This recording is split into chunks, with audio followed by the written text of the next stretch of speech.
नमस्कार विद्यार्थी मित्रांनो, स्वागत आहे तुमचं परत एकदा DMR नर्सिंग या यूट्यूब चॅनलवर। तर मित्रांनो, आज एक महत्त्वाचा अपडेट घेऊन आलो आहे। कोल्हापूर महानगरपालिकेमध्ये पदभरती आहे, जे ENHM अंतर्गत पदभरती होणार आहे। तर 25-26 यासाठी पदभरती आहे। नॅशनल हेल्थ मिशन अंतर्गत यामध्ये ANM ची वॅकन्सी आहे। बरेच जण विचारत होते ANM ची वॅकन्सी कमेंटमध्ये। तर त्यांच्यासाठी खूप चांगली गुड न्यूज आहे। जे कोणी ANMचं कोर्स कंप्लीट केलेला आहे, रिनोव्हेशन त्याचं रिन्युअल झालेलं आहे, रजिस्ट्रेशन झालेलं आहे, तर त्यांनी हे फॉर्म भरू शकता। तर व्हिडिओ आवडला तर नक्की व्हिडिओ लाईक करा। चॅनल जर आवडलं तर चॅनल सबस्क्राईब करायला पण विसरू नका आणि बेल आयकन बटन पण दाबून ठेवा, जेणेकरून लवकरात लवकर जे अपडेट आहेत ते आपल्या चॅनलवरून भेटून जातील तुम्हाला। आपला जेवढ्यात लवकर होण्याचा प्रयत्न करत असतो आपण चॅनलवर व्हिडिओ टाकण्याचा। कोल्हापूरमध्ये ही पदभरती आहे।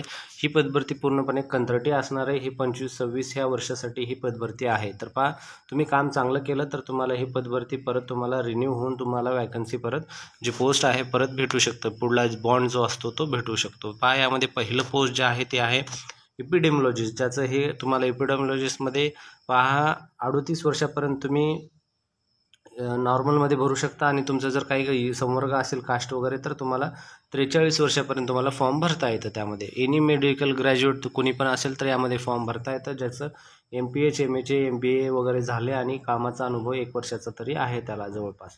त्यानंतर 35,000 मानधन आहे, खूप चांगलं मानधन आहे आणि एकच वॅकन्सी आहे यामध्ये आणि जातीचा प्रवर्ग वगैरे यामध्ये लागू नाही आहे। त्यानंतर दुसरं जे आहे ANM, ज्याला म्हणतो आपण ॲक्झिलरी नर्स मिडवाईफरी, ठीक आहे। तर हे कोर्स जे आहे तुम्हाला 10वी नंतर ANMचा कोर्स केला जातो। 12वी 2 वर्षाचा कोर्स असतो हा। यामध्ये तुम्हाला महाराष्ट्र नर्सिंग काउन्सिलचं नोंदणी असणं गरजेचं आहे, रिन्युअल असणं गरजेचं आहे आणि तुम्हाला हे रिन्युअलचे सगळे डॉक्युमेंट असणं गरजेचं आहे। 18,000 तुम्हाला मानधन भेटणार आहे। एकूण 6 यामध्ये पद आहेत। विशेष मागास प्रवर्गामध्ये 1 आहेत, ACBC मध्ये 4 आणि EWS मध्ये 1 आहे। यामध्ये एक तुम्हाला कास्टचं एक पॉईंट सांगतो तुम्हाला।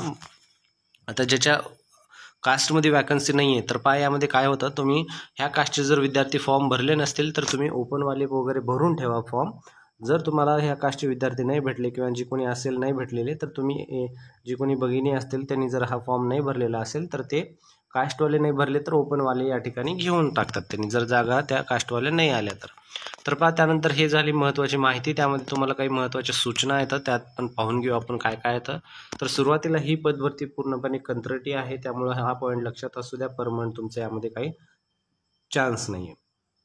त्यानंतर पदानुसार तुम्हाला पदासमोर नमूद केलेले मानधन जे आहे ते ठरलेलं आहे, जे 18,000 आणि 35,000 तेवढंच भेटणार आहे। निवड झालेली उमेदवारांना तुम्हाला हे 29/6/2026 पर्यंत जॉब असणार आहे। त्यानंतर तुमचं जे आहे बॉन्ड जे आहे संपणार आहे। मग त्यानंतर तुम्हाला काय होईल, परत तुम्हाला जर काम चांगलं असेल तर परत बॉन्ड भेटेल। त्यानंतर पदाची संख्या जी आहे ती पदाची संख्या हे जे तुमच्या अटी आणि शर्ती जे वयोमर्यादा वगैरे ते तुमच्या पाळूनच यामध्ये पदभरती होणार आहे, ठीक आहे। ते लक्षात असणं गरजेचं आहे। त्यानंतर जर नियुक्ती करण्यात आलेल्या उमेदवारास अटी व शर्ती मान्य असल्याबाबतचा करार जो बॉन्ड आहे तो तुम्हाला 500 रुपयाच्या स्टॅम्प पेपरवर लिहून नोटरी करून द्यावा लागेल। जर तुम्ही यामध्ये सिलेक्टेड झालात आणि तुम्ही यासाठी करण्यात इच्छुक आहात आणि तुमचे नियम यामध्ये सिलेक्शन झालं तर तुम्हाला 500 रुपयाच्या स्टॅम्प पेपरवर तो लिहून द्यावा लागेल। त्यांचे काही मुद्दे असतील ते लिहून द्यावे लागतील। त्यानंतर तुम्हाला महत्त्वाचं यामध्ये काय, अर्हताधारक जे कोणी उमेदवारांनी खाली विहित करण्यात आलेल्या नमुन्यात लेखी अर्ज द्यावा लागेल। जो खाली या ठिकाणी अर्ज आहे तो तुम्हाला व्यवस्थित भरून वगैरे सादर करायचा आहे। त्यामध्ये तुम्हाला काही यामध्ये पात्रची यादी, आणखीन दुसऱ्या काही महत्त्वाच्या अपडेट वगैरे असतील तर त्या सर्व गोष्टी तुम्हाला कोल्हापूर corporation.government.in या संकेतस्थळावर भेटून जातील। बरेच जण व्हिडिओ पूर्ण पाहत नाही तर त्यामुळे त्यांना सर्व माहिती भेटत नाही। त्यासाठी मला सर्वांना एक विनंती आहे की व्हिडिओ पूर्ण पाहत जावा। मोस्ट ऑफ द मी ट्राय करतो की एका व्हिडिओमध्ये सगळीच गोष्टी सांगण्याच्या, जी की हायलाइटेड पॉईंट असतात फॉर्म भरताना, तर त्या गोष्टी सांगत असतो, जेणेकरून तुम्हाला फॉर्म भरताना अडचण येऊ नये किंवा मग तुम्ही कमेंटमध्ये परत त्याच गोष्टी विचारू नये, ठीक आहे। यामध्ये कोल्हापूर corporation.government.in या संकेतस्थळावर तुम्हाला इलिजिबल आणि नॉट इलिजिबलची लिस्ट भेटणार आहे। फॉर्म हे तुम्हाला ऑफलाईन भरायचा आहे, लक्षात असू द्या। प्रिंट आहे तो प्रिंट नेऊन तुम्हाला सविस्तर तिथं सबमिट करायचं। त्यानंतर फॉर्मचे अर्ज कार्यालयीन कामकाजाची वेळ 22 तारखेपासून 30 तारखेपर्यंत तुम्हाला हा फॉर्म भरायचा आहे, लक्षात असू द्या। हा एक महत्त्वाचा मुद्दा, 22 ते 30 पर्यंत तुम्हाला फॉर्म भरायचा आहे। त्यानंतर प्राप्त उमेदवार जे काय आहेत ते क्वालिफाय, सगळे डॉक्युमेंट व्यवस्थित असतील, सगळे व्यवस्थित असेल तर तुमचं शॉर्टलिस्ट केलं जाईल, त्यानुसार तुम्हाला बोलवण्यात येईल, ठीक आहे। असे काही महत्त्वाचे पॉईंट आहेत. त्यानंतर उमेदवार अर्ज सादर करताना अर्जाच्या ज्या पदाकरिता अर्ज सादर करण्यात त्यांचं व्यवस्थित नाव वगैरे भरणं गरजेचं आहे. आणि जे कोणी अर्ज करणार आहे त्याच्यावर कोणती कारवाई वगैरे नसली पाहिजे, अशा गोष्टी वगैरे असतील किंवा मग त्यांचं कोणत्या अगोदर त्या ठिकाणाहून जॉब करत असतील काढले वगैरे असतील तर त्या पण व्यक्तीला त्या ठिकाणी घेतलं जाणार नाही. एका पदापेक्षा जास्त जर भरत असणार अर्ज तुम्ही तर दोन्ही पण वेगवेगळे अर्ज भरायचे तुम्हाला, ही गोष्ट लक्षात असू द्या.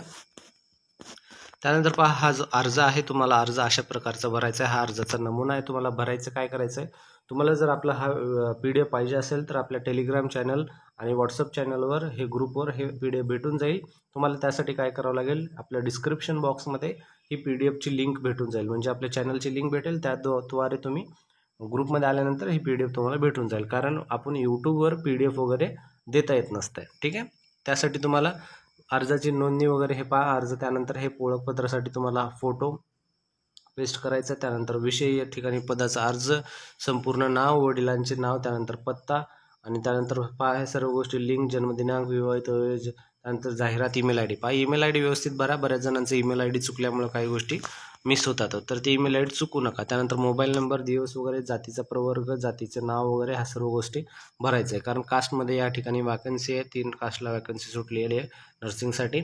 आणि शैक्षणिक अर्हता पण भरायचा आणि उमेदवाराचे करायचे प्रतिज्ञापत्र हे आहे. ठिकाण, दिनांक आणि अर्जाचे स्वाक्षरी आणि नाव. लहान कुटुंबाचं एक प्रमाणपत्र आहे जो सध्या खूप महत्त्वाचा आहे. पहा, महाराष्ट्र शासनाने एक नियम काढलेला आहे. लहान कुटुंब जे आहे यामध्ये तुम्हाला 2005 नंतर लहान कुटुंब एका परिवारामध्ये 2च मुलं असली पाहिजे. ठीक आहे, तर त्यासाठी हे प्रमाणपत्र लिहून द्यायचं. जर लग्न झालं असेल आणि तुम्हाला 2पेक्षा जास्त मुलं असतील तर तुम्ही यासाठी फॉर्म भरू शकत नाही. आणि लग्न झालं असेल, 2 मुलं नसतील किंवा 1 मुलगा झाला असेल तर 2च मुलं करतो म्हणून आम्ही हे तुम्हाला भरून द्यायचं आहे. ठीक आहे, तर हे महत्त्वाचं एक शासनाने एक नियम काढलेला आहे, तर हे तुम्हाला व्यवस्थित भरून द्यायचं आहे. यामध्ये तारीख वगैरे व्यवस्थित भरायची, सर्व माहिती. ठीक आहे, तर अशा प्रकारचा हा पूर्ण माहिती आहे. व्हिडिओ जर आवडला तर नक्की व्हिडिओ लाईक करा. ANMची ही पदभरती आहे. ज्यांना समजलं नाही आहे, जे कोणी भगिनी आहे ते ANMच्या त्यांना समजलं नाही आहे तर त्यांना परत एकदा छोट्याशा शॉर्टमध्ये सांगून टाकतो. NHM अंतर्गत, नॅशनल हेल्थ मिशन अंतर्गत कोल्हापूर महानगरपालिकेमध्ये पदभरती आहे. एकूण 6 ANMच्या पदं आहेत. त्यामध्ये तुम्हाला कास्टनुसार विशेष मागास प्रवर्ग 1, SCBCला 4 आणि EWSला 1 अशा प्रकारची पद आहेत. त्यामध्ये 18,000 तुमचं मानधन असणार आहे. रिन्युअल रजिस्ट्रेशन तुमचं असणं गरजेचं आहे. 30 तारखेपर्यंत तुम्ही फॉर्म भरू शकता. फॉर्मचे हे जे PDF आहे या ठिकाणी शेवटी हे PDF तुम्हाला दाखवतो. अशा प्रकारचं PDF आहे. हे तुम्हाला व्यवस्थित अर्ज भरून तुम्हाला कोल्हापूर महानगरपालिकेमध्ये या ठिकाणी तुम्हाला सबमिट करायचं आहे. शेवटची दिनांक हे तुम्हाला 30 तारीख असणार आहे. तर लक्षपूर्वक ऐकून घ्या, शेवटची दिनांक 30 तारीख आहे. 30 तारखेच्या आत तुम्हाला या ठिकाणी फॉर्म सबमिट करायचा आहे. जर तुमची निवड झाली तर तुम्हाला 500 रुपयाच्या बॉन्ड पेपरवर तुम्हाला ही गोष्ट तुम्हाला लिहून द्यावी लागेल की काम जे काही तुमचे त्यांचे बॉन्डचे पॉईंट्स आहेत ते तुम्हाला लिहून द्यावे लागतील, जेणेकरून हे तुम्ही 1 वर्षासाठीच करताय वगैरे ह्या सर्व गोष्टी त्यामध्ये नोंद असतील. आणि फॉर्म भरताना व्यवस्थित फॉर्म भरा. ही सर्व माहिती तुम्हाला जर पाहिजे असेल तर ह्या वेबसाईटवर, संकेतस्थळावर म्हणजे सगळी अवेलेबल असते. तुम्हाला चेक करू शकता. PDF त्या ठिकाणी पण भेटून जाईल, अन्यथा आपल्या चॅनलवर पण भेटून जाईल, जे डिस्क्रिप्शनमधून तुम्ही जॉईन होऊन घेऊ शकता. तर अशा प्रकारची माहिती, जर माहिती आवडली तर नक्की व्हिडिओ लाईक करायला विसरू नका. असेच अपडेट आपल्या चॅनलवर येत असतात. तर मित्रांनो, भेटूया पुढच्या व्हिडिओमध्ये. धन्यवाद.